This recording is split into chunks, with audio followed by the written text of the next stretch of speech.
workshop. And basically what I'm going to be talking about in this, I'm going to try to keep it about 45-ish minutes, like some good info, enough knowledge, but not too long in our world of, bite-sized information. But I hope you stick with me.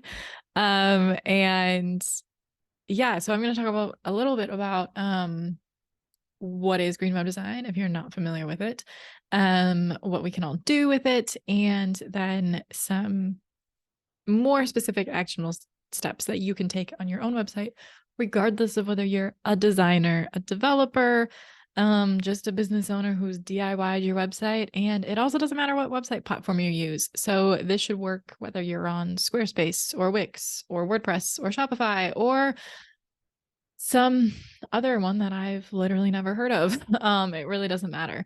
So that's what we're going to be diving into today. Hopefully you'll be able to walk away with some tips that you can put into action and not only lower the carbon footprint of your website, but also speed it up a little bit to give it some better SEO, make it a little bit more people friendly as well as planet friendly.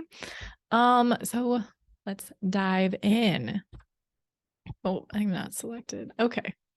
Little problem there. Just in case you don't know me, I'm gonna keep this intro short and sweet because this is not what you're here for. I'm Amy. I am the owner and founder of Blue Raspberry Design, which is my branding and design studio. I mostly do brand design and website design, and working with the dreamers and change makers of the world, and just trying to bring a little joy and back into our communities. And then I also am the creator of the Green Web Design course, which is a full-fledged course of how to be a green web designer, most specifically aimed at web designers, or designers who I guess maybe are like brand designers and do websites on the side or something. Anybody that deals with websites and is a designer or even possibly developer, possibly like business owner, DIYer, but it might be too in depth for the regular DIYer, and this presentation should give you a lot of good information to take and run with. And yeah, and also the two sides to who I am, Blue Raspberry Design, Green Web Design course.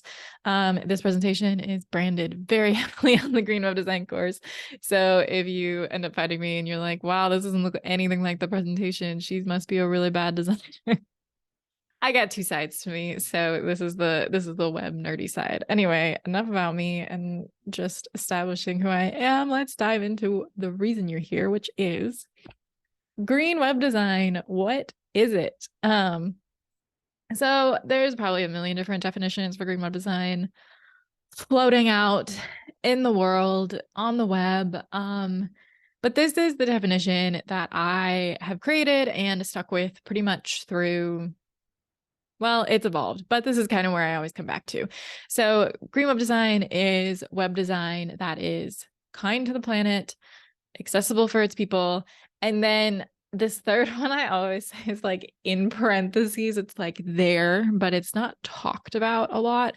And that is that it is also sustainable for us. And I'm going to dive into each one of these deeper here. So kind to the planet is a little self-explanatory. Basically, we want to make the least amount of impact on our planet with the least amount of carbon sent out into the world from our websites. And I'll talk a little bit more about how that happens, but basically, like websites run on servers out in the world, and those servers run on electricity. And in the United States, the majority of electricity is still powered by fossil fuels. And so that's a lot of carbon and other greenhouse gas emissions being put out into the world from these servers running. And a lot of the energy from the servers is actually not from them themselves, but from having to cool the servers down because there's so much heat being produced by them. And so the less energy intensive we can be with our websites, the better, because they'll use less electricity. And also for this entire workshop, if I ever say like carbon or carbon footprint, what I'm really talking about is like carbon plus all the other greenhouse gases, but carbon's just, keeping it simple, rolling off the tongue. Anyway, part 2, it's a green web design is accessible for its people. So, I mean, we're saving the planet for the people, right? I mean, also for like nature, for animals, for a lot of really other good reasons too. But at the end of the day, the conversation is focused around people and us, and like that this planet is still inhabitable for us. Um, and if we are designing websites that are low in their carbon footprint in order to help the planet, which in turn helps people, but we're not designing our websites that like people can easily access them from any device, or people with disabilities can access your website no matter how they're accessing it or what tools they're using. If we're not keeping that in mind, we're really only serving, I don't know, we're not serving the people in the here and the now. We're serving people like our generation's children and their children and whatnot and so on. I mean, it does help us now a little bit, but yeah, we want to make sure we keep people centered as well. And then the last one, sustainable for us, like you personally, your website must be sustainable for you.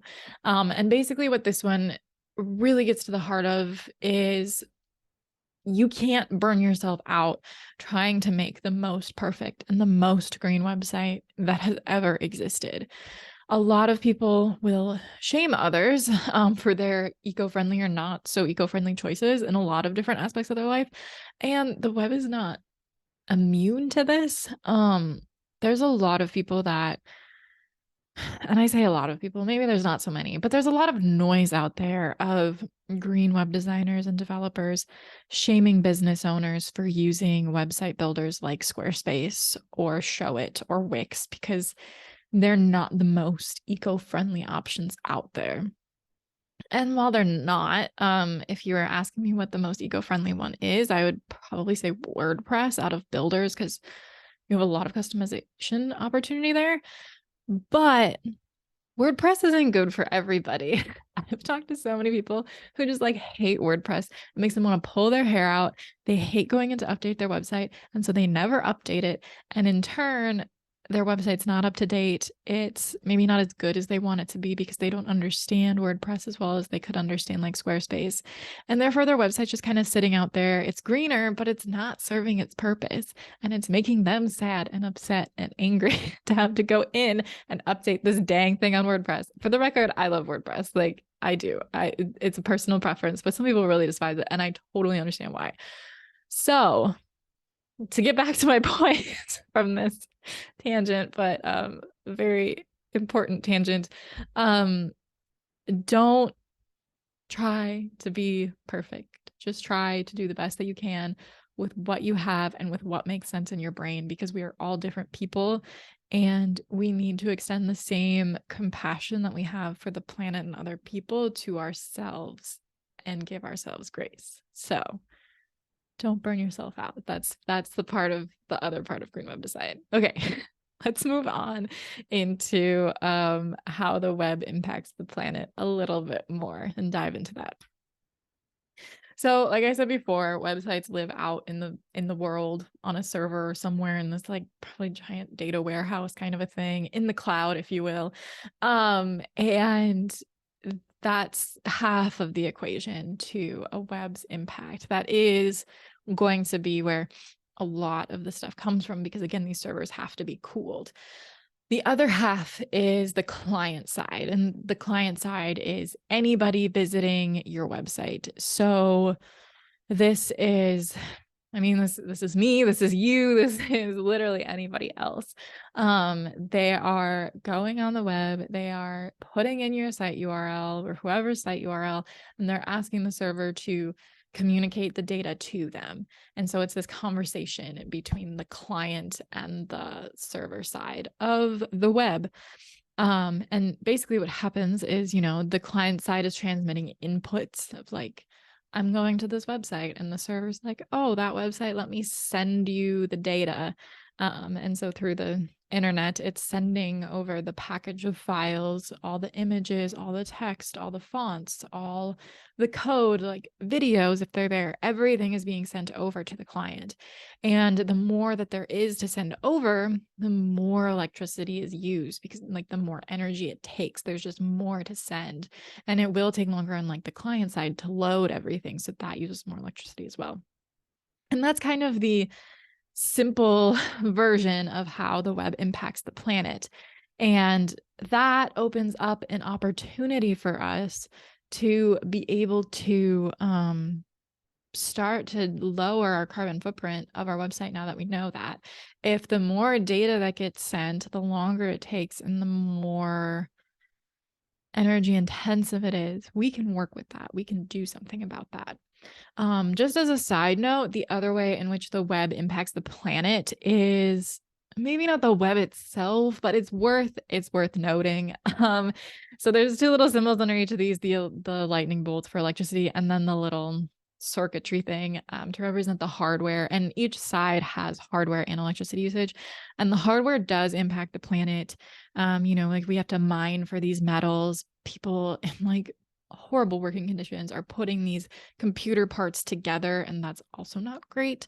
Things are getting shipped all over the world. Like there's a very real, tangible impact coming from the hardware side, but we as individuals cannot touch that. That's a like way bigger issue. It's important to be aware of it, understand that it's happening, but it's not what we're focusing on today because we physically cannot touch it or change it.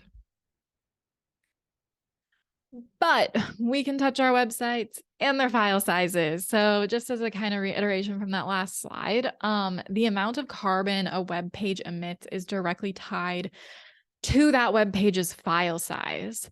And the file size is made up of a lot of different things, and we'll go over that in a second, but just keep that in mind. Like whatever your web page's file size is, that is a direct relationship to its carbon footprint. And you might be wondering, well, how big is a web page? How much carbon does a web page emit?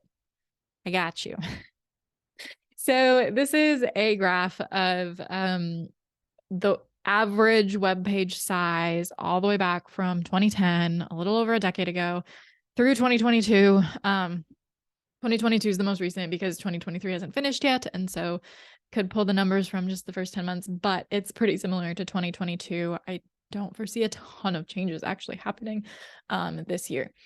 So basically what this is showing is that back in 2010, the average web page size was under 500 kilobytes, which is really small. Actually, like Google is very happy with you if your web page is under 500 kilobytes, which is really hard to get to today. And there's a couple of reasons why web page size has grown. One of the reasons is we have more website builders, and website builders use JavaScript and other code and things to be able to let them work. And with that is additional bloat and additional file size. And that's not like a bad thing. We love, love, love that everybody can go out and make their own website. The internet is not blocked behind a paywall of you must have a designer on hand. So that is fantastic. But yeah, it adds more bloat. That's like a very real issue and something to be aware of. Another reason is web page sizes have increased is because images are becoming more and more prominent in design. When the web first became a thing, images were cutting edge, and now it's like it's weird if you land on a web page and there's no images on it, right? Like it's a common thing, and images are pretty big. Video is becoming more common. That's another reason. And then screen sizes overall are becoming bigger. And with bigger bigger desktop screen sizes, the bigger that images have to be saved out. And, the more file sizes associated with that because they physically need to be bigger dimensions. So there's a lot of contributing factors, but we can use that to help us start to determine how we can start cutting this. Oh, and by the way, the average web page size at like 2.2, 2.3 megabytes is about 1.8 grams of CO2 that's emitted every time somebody loads the page. But also keep in mind, because that might sound like a lot of grams of CO2, it might sound high, it's hard to know. But overall, if you have about like 1,000 visits to your website a month as a small business, and all of your pages are about 2.2 megabytes, your website is going to make up like less than 1% of your overall annual carbon footprint. So these are small potatoes. That's not like saying don't do it. It's just saying like, don't panic about it. Don't like throw everything else aside and be like, I need a green website. Like, it's a good cherry on top. It's a good thing to do for so many reasons.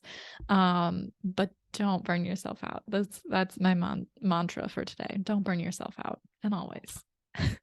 So let's look at like how a page is made up. What is the size actually made up of? What are these kilobytes and megabytes being created from? And here's a comparison of 2011 to 2022 so that we get that nice comparison again, see how things have changed.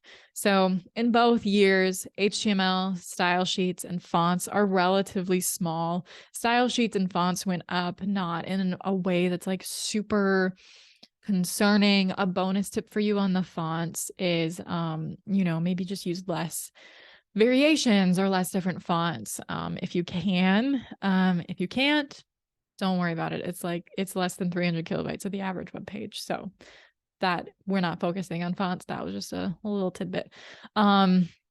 Scripts have more than doubled in size, which you can't touch scripts really unless you're a developer. And if you don't know what scripts are, they're code that like helps make fancier things happen. So like Squarespace uses them in their website builder to help the pages render properly. You can't touch it. Like it's just kind of a side effect, a thing that you're going to have to live with whatever builder you choose. So don't stress about scripts. If you can't touch them, you can't touch them. And that's kind of all there is to it. You could switch website builders. But again, if the one that you're using right now works for you, don't sweat it.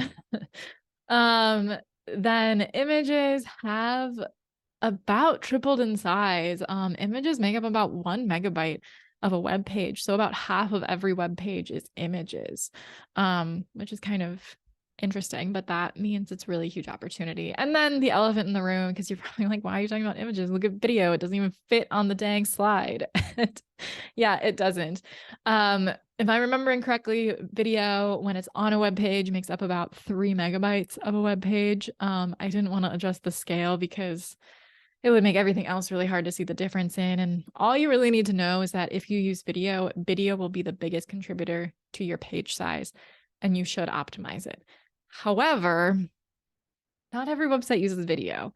I would say the vast majority don't, or maybe it's 50-50 at this point. I don't know. There's not like great stats out there on it. Just from what I've encountered, video is really popular on social media, but it doesn't live as much on people's websites. So instead of focusing on video, because not everybody uses it, this workshop is focused on images, because who doesn't have images on their website? Not many people. And they make up such a big component. You don't need to know how to code to touch them. And it doesn't matter what website builder you're using, because you can touch them no matter what. All you need to touch your images are Canva, a website browser, your images, your website, and one other website, and it's all free. So yeah, anybody can touch their images. And that's what we're going to be focusing on today. And yeah, just a reiteration, that's what we're going to look at to reduce our carbon footprint. So let's dive right on in to our images. Let's see how we're going to make them smaller and optimize them and lower our website's carbon footprint and increase its speed all at the same time. I'm working magic today.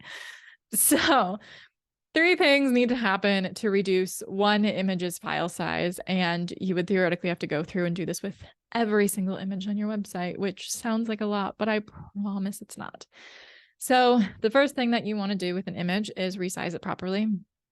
Basically, if you download a stock image, or even if you just take an image off your phone, now phone cameras are pretty good. But let's go with stock photo, because I know those dimensions a lot better. If you download one, most likely you're going to get it, and its width is going to be maybe 4,000 pixels in width, right? It's huge images.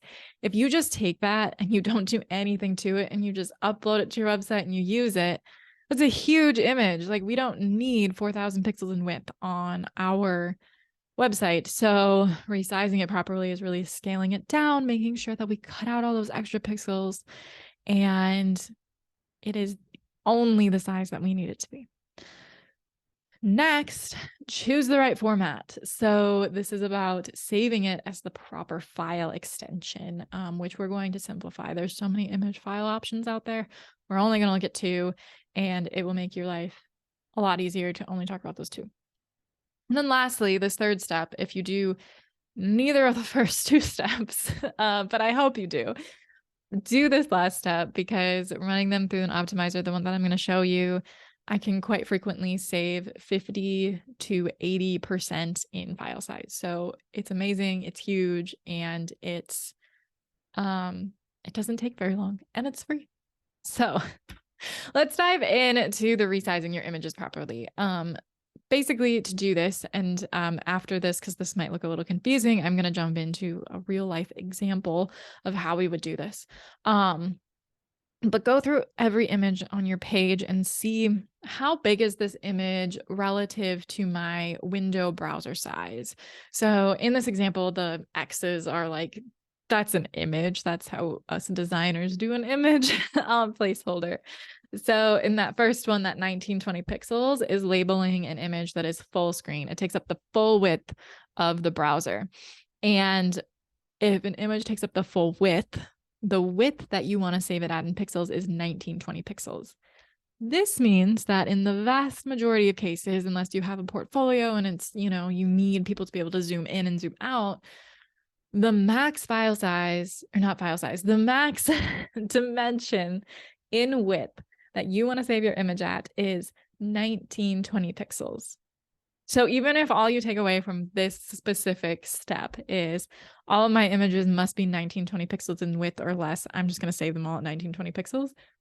Go for it. Do it. If that's where your brain's at, go do it, because it's progress. But if you want to get a little bit more specific and exact with it, also do that. So we can use that 1920 pixels as a reference point. So in the bottom left half, we have this image that says 960 pixels on it. 960 pixels is half of 1920, and that image takes up half the browser screen. And see, so that's how we're going to do it. Then one next to it is about a quarter of the screen size. So we take that 1920 and we divide it by 4, and we get 480. And so on and so forth. You can do this with thirds, you can do this with 2/3, you could do it with a fifth, you can do it with any fraction that you want. And you can estimate. Like, that's the beauty of it all, is even if something isn't exactly half screen size, but it's about half screen and you're not sure, just save it at 960 pixels and you're good. So I'm gonna stop sharing my screen for 1 second, and I'm going to launch in to a new share, and I'm doing it clunkily because in my tests, this did not work as well when I just switched. Okay, so we're going to use the ecosystem website as an example, because why not? It's a gorgeous website, amazing, and this is why we're all here. So we're going to look at this website. And basically, I'm just going to go through and I'm going to use that logic and like say out loud what each image size would be according to that scale based on the browser width, right?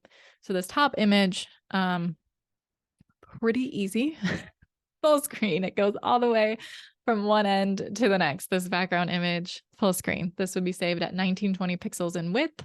The height, just would follow suit with that, and we'd upload it and we'd use it and be all good. This next image, that looks like, I don't know, it's definitely less than half. It's maybe a quarter of the screen size. I'd probably go with a quarter and save that at like, maybe I'd measure up a little bit and just be like, I'll go with 500 pixels just to be on the safe side. So I'd save that at like about 500. That's about a quarter. These next 3 images, I think these I would call like a fifth, because you could fit one column here and here about the same width. So I would take that 1920 and divide it by 5, and then whatever that number is, I'd save each of these at that width. So that's what I'd call those. And then this is a half screen image, just like the most beautiful example of a half screen image. Perfect. This would be saved at 960 pixels wide. This one, I don't know, maybe I'd go with like an eighth 1/8 of the page. It's pretty small. So you can, take whatever liberties you want, just estimate, use your eyes, just guess. We're not going for exact and perfect here. This one, it's definitely bigger than 1/4. It's not quite a half. I maybe save this at like 1/3, 1920 divided by 3, whatever that's going to be, 600 something, probably. Yeah, 600 something would be this one. And then these down here, I'd probably go with 1/3 on these two because I'm not entirely sure. So, yeah, I hope that like helped being able to be like, to see how it sizes up on an actual website and how we can start to, use these estimations to put numbers to them and know about how big we should save them. And for quick reference, because who wants to do math all the time? I don't. I was struggling to remember the numbers and I just talked about them. Here's a quick reference sheet. So the left column is about how big the image is on the screen size. And I mean, I was talking through these as like 1/2 and 1/3 and 1/4 and even 1/5, which isn't on here, but these are going to be your most used ones. And then there's the width in pixels to export them at in the right column. So like screenshot this, save this, take a picture of it on your phone, do whatever you want with it. This is just like a really quick reference sheet. You can have this open and your images, and you can just, go back and forth and resize. So that is how you are going to scale down your images, for your website. Again, width is the only thing we're looking at. Just kind of use some common sense with the height. So like if you have a full screen image like this top one, don't save it so that it's not a landscape, a portrait photo, and it's taller than it is wide. Like crop it down to where it makes sense and just use your best judgment. We're not after precision. We're not architects here. We're designing, and we're free forming, and we are going with the flow. So, that was step 1. Step 2, you have your image all sized properly. Nothing is greater than 1920 pixels. Maybe you have a couple of Canva documents, and you have them all like sized out. And now you're ready to save them. But what do you save them as? If you're in Canva, here's my word of warning in Canva. If you are in Canva, it will try to make you default saving everything as a PNG. Don't listen to it. Canva is the devil on your shoulder telling you that PNGs are higher quality and you should use them over a JPEG for a photograph. Don't listen to them. They're not always right.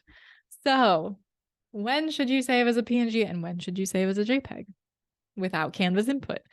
JPEGs are perfect for photographs. If you have a photo, a headshot, a stock photo, a landscape photo, like it's a photograph with made up of like hundreds of colors. You want to pick it as a JPEG. JPEGs also don't support transparency. So if you just have a rectangular image, and you don't need any transparency on it, JPEG's probably the correct choice. One of the cons to JPEGs, and I think this is why a lot of people, it's kind of like fallen out of fashion in a way to like save things as JPEGs, is that like, yeah, they can look pixelated if they're low quality. I will say that. I mean, that's true for like a lot of image type formats, but it's especially true with JPEG. And I want to say that is not like a huge con. Most images will look perfectly fine as JPEGs. And honestly, most images you won't necessarily like.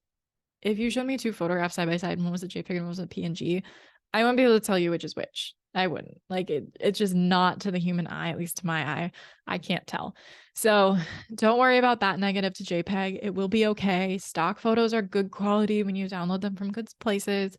Phones take pretty good quality photos now. Like JPEGs are going to be just fine, and they will be smaller file sizes than PNGs for photographs. But PNGs do have their place. They are perfect for logos, icons, and shapes. So anything that has not a lot of colors in it, like probably, I say not a lot of colors. It can be good for gradients too, but like in this little image here, like you have the sun that gradients into the background, and you have the background that's kind of a gradient and these like nice crisp lines. Like something like that could work as a PNG because it's so focused on its shapes, and it's like the colors are set into very specific ways. Whereas with the photo of the record, that's a photograph. Colors exist as they exist in real life. So PNGs also support full transparency. So if you do need a transparent background, that kind of makes the decision for you. Save it as a PNG. A good way to look at this, if you're unsure as to which one it should be, is to like think, is this a logo, an icon, or a shape? No. Okay. And then think, do I need a transparency, or is it this like a fully rectangular image? And if you don't need transparency, so if you say no to both of those, JPEG is probably the right image format.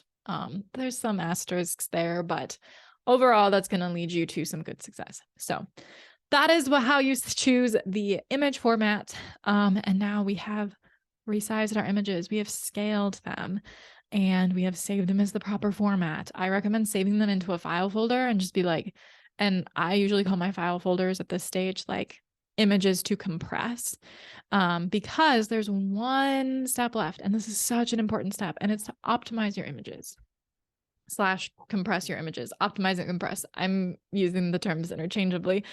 And so what you want to do is when you have that folder of all of your images ready to be compressed, is you want to open that up and you want to go to this website right here. And you can get to this website in 2 different ways. It is the same website, even though there's 2 different URLs that I'm going to throw at you, but it's tinyjpeg.com, just as it's spelled right there, or it's tinypng.com. They are both the same thing. They will both lead you to pretty much an identical web page. It'll just either say tinypng or tinyjpeg. And all you have to do here, look at the like little warning thing though, not like warning, but the little text. It says up to 20 images, max 5 megabytes each.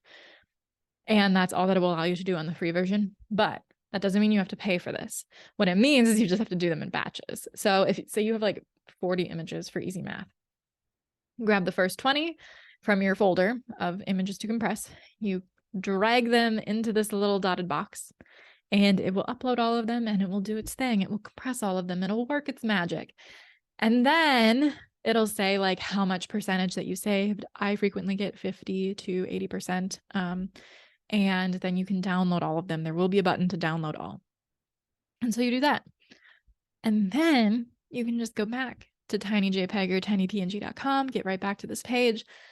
And then you upload your second chunk of 20 images and you do the same thing. You let it do its magic, and then you download them after. So there's ways around it. Don't feel like you have to pay for this. You don't. I've never paid for it. One other thing is I have never seen this make my images look worse. This is compression without a loss of quality, in my opinion, in my eyes. I have not seen a loss of quality. So if you see a loss of quality, please let me know because I want to know. But otherwise, you should have no worries about that. Okay. So to summarize how we are lowering our website's carbon footprint is we are taking every image on our website, or just start with one page, get your feet wet. We're going to resize them properly so that their dimensions are exactly what's needed to show up on the page. We're going to choose the right format to save them as. So we are going to save as either a JPEG or a PNG. And then we're going to take those JPEGs and PNGs and run them through an image optimizer. Let it do its magic, download them again. And then we're going to take those newly downloaded images from the optimizer and we're going to upload those to our website. So that's it. But I do want to say this pro tip here. I discovered that Canva is just like the best at saving really small JPEG files. So I took the same exact image, sized it the same exact way in Illustrator, Photoshop, and Canva. And Illustrator and Photoshop were about the same. They were like 1 kilobyte off, but basically they saved out this image at 120 kilobytes in file size, right? I saved the same thing out of Canva, and it's same settings, like same quality settings. They were all set to 80% like quality. And Canva saved it as 60 kilobytes, about like it was half the size of an Illustrator or Photoshop saved out JPEG. So Canva is God, is king, is the ruler of all small JPEG file size exports. So use Canva from a graphic designer. This is the endorsement. I am not paid by Canva. I get nothing from them. I just think they're really incredible. And you can also do this with a free account. Like you don't need to pay for Canva to be able to do this. Do it for free if you need to. So that is the end of the how to lower our carbon footprints of our website part. But there's a second half to talk about. What about the people? And I'm just going to take a quick drink of water to, before we get into this. Okay, so the people part. What about them? They're a part of the definition of green web design. So how are we going to include them in this whole thing? And we're going to still talk about images because not everybody can see your images. What if somebody uses a screen reader and can't see? What are they going to see? Or I guess not see. What are they going to experience if not your beautiful, gorgeous images? What if somebody has really slow internet loading time speeds? What are they going to see instead of your images that can't load in because your images are too big in file size, even after you optimized them? Because sometimes people have really slow internet connections. Like dial-up is still a thing. People on their phones out in the world, like, what are they going to see? And that is where alt text comes in. So alt text describes an image on a page and it lives inside of alt tags. And I will probably be using alt text and alt tags interchangeably. So if I say one, I'm talking about the same thing, just so you're aware. So alt text is the way that we can make images accessible. We can describe what they are. We can have people hear the description of them rather than see them. Or in the case of a slow internet loading speed, the image will probably be like a gray box, and then in black text over the top of it will be the alt text. So they're important in both cases. A little bonus thing that they can be helpful at is they can help your SEO. However, that should not be your main priority. You should not keyword stuff your alt text. It's not good practice. It's not good form. If by a side effect you get to use a keyword in your alt text because it makes sense, go for it. It's a bonus. It's a cherry on top. It is not the main purpose. So keep that in mind. If you see an SEO person saying keyword stuff your alt text, get out of there because they don't know what they're talking about. So alt text. How do you write a good alt text?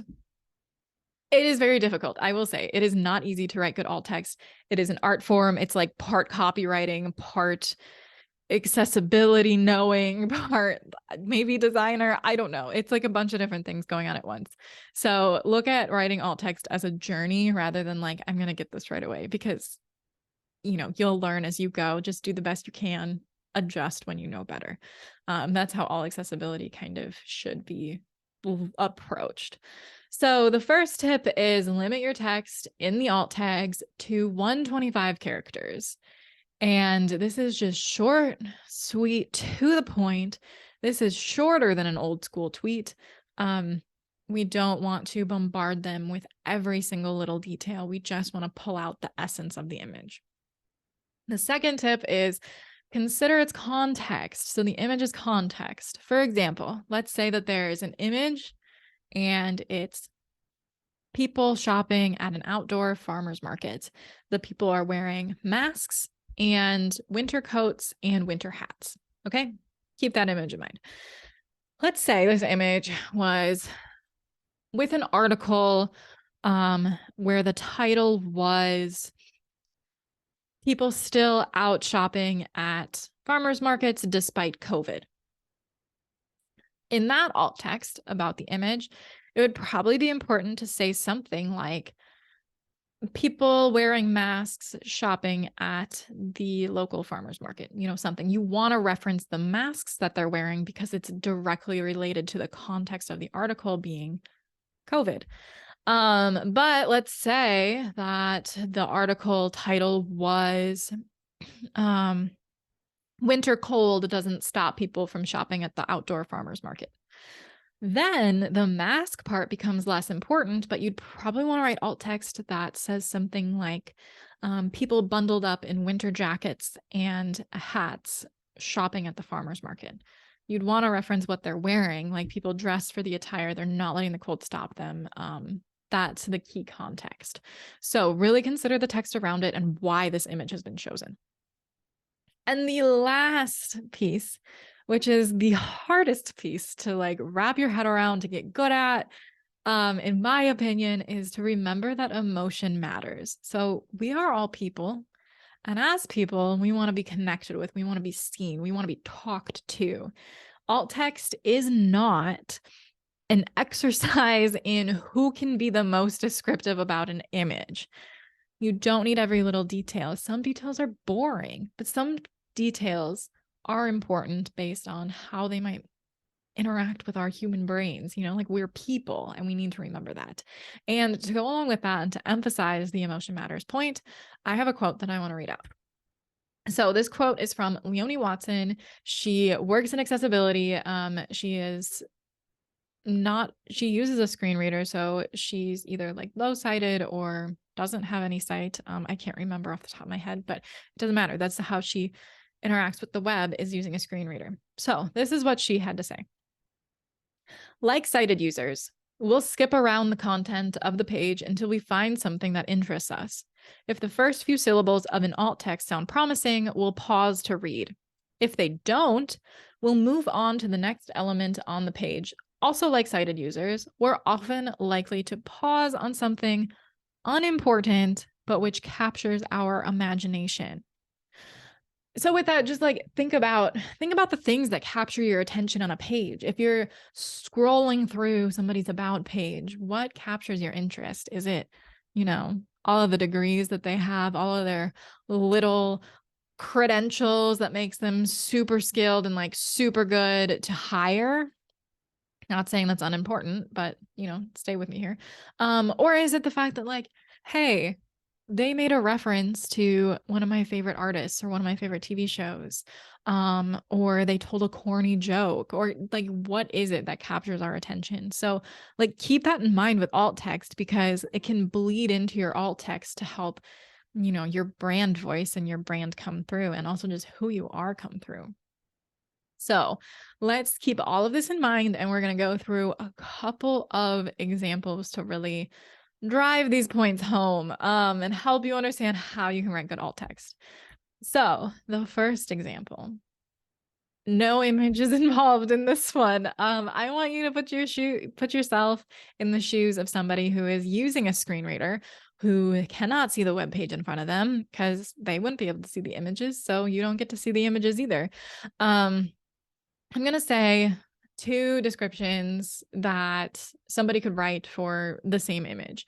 And I want you to picture what I say, and then we'll reflect on it after. Okay, so the first alt text, blueberry pancakes.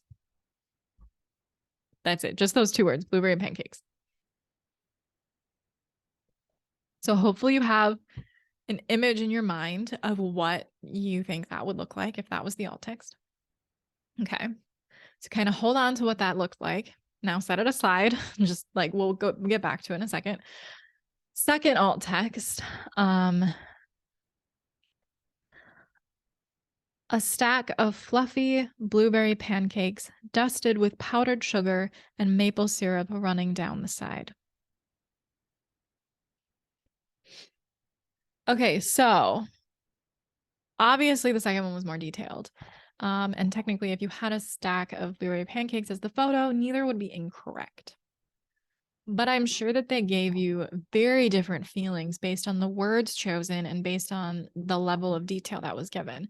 So for me personally, I will say I did not have an image when I wrote this. I just really like blueberry pancakes, and so that was on my mind. So I'm literally making this up. There was no image that I wrote this off of.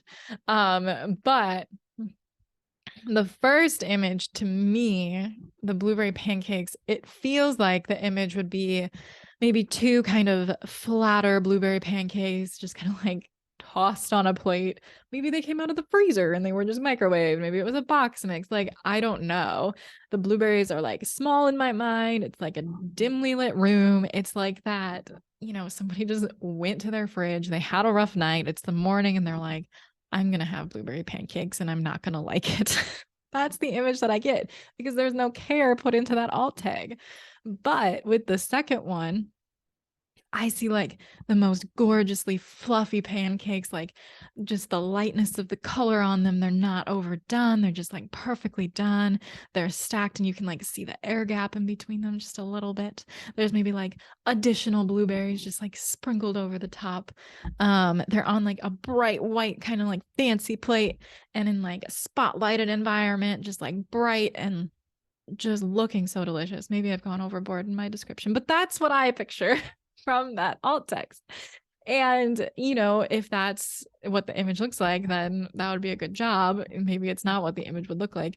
But a high-end restaurant would probably want to use an alt text description similar to the second one, regardless of what it looks like. And when you're writing alt text, don't be afraid to grab a thesaurus, because saying that there's blueberry pancakes that are dusted with powdered sugar versus like covered in powdered sugar, because maybe you just didn't think of the word dusted, they give off very different feelings. So use thesaurusi, whatever the plural of thesaurus is, use them.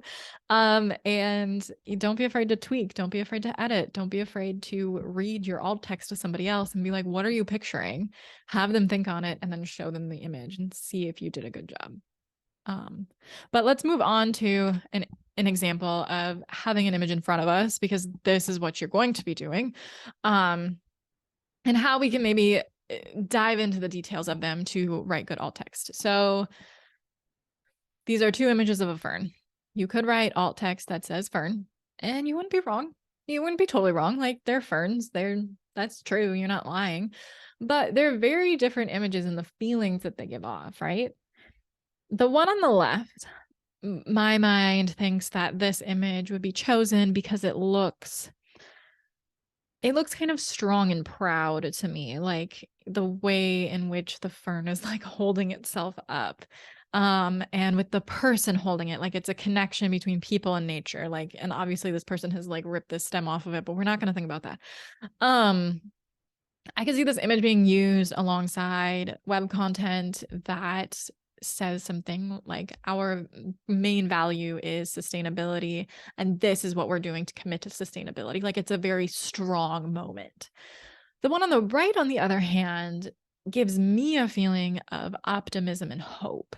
You know, like the light is kind of lighter and brighter, and there's just this feeling of growth. And so maybe that ends up being used next to a section that's talks about like similar sustainability stuff, but it's like, this is the future that we're growing. We're trying to make a positive impact. We're looking towards brighter days. Who knows how they're being used, but to me, that's what these images say. And to you, they might say something different, and that's okay, but you need to know what it says to you to be able to write good alt text. So for example, the one on the left, I might write alt text that says something like, a person holds the branch of a fern as it reaches towards the sky, balancing against gravity.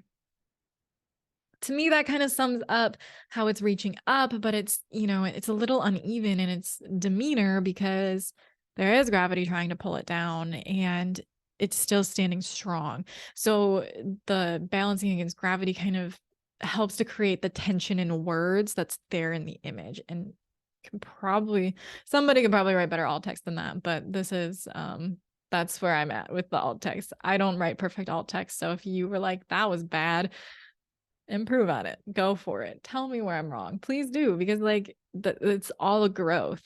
I'm not like the definitive, I'm right on everything. I'm not. So this next image, for writing alt text, for that one, the one on the right, I would maybe write something like, baby ferns try to uncurl in the morning sun. I don't know if it's morning, but the light makes me think that it's either like early morning or early evening, maybe late evening, of like the sunrise or sunset with the glow on the leaves. And morning fits my feeling of hope better, rather than evening, because evening feels very like the sun is setting, whereas the sun is rising. There's so much opportunity. And the like leaves trying to uncurl, it like gives that tension that you see in the spiral of the leaves visually. So that's maybe what I would write for that one.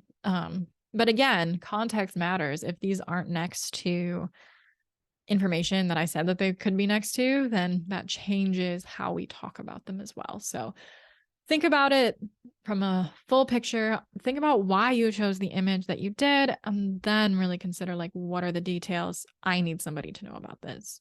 There's a lot of things going on, and you can continually tweak and edit and try to do well. So don't feel like, you're writing in concrete or anything, because you're not. My last alt text tip is not every image needs alt text.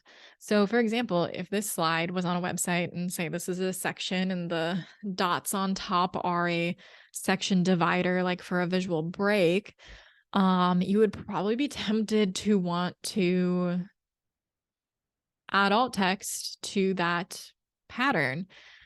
But adding alt text to it is going to be detrimental actually to a user using a screen reader, to their experience.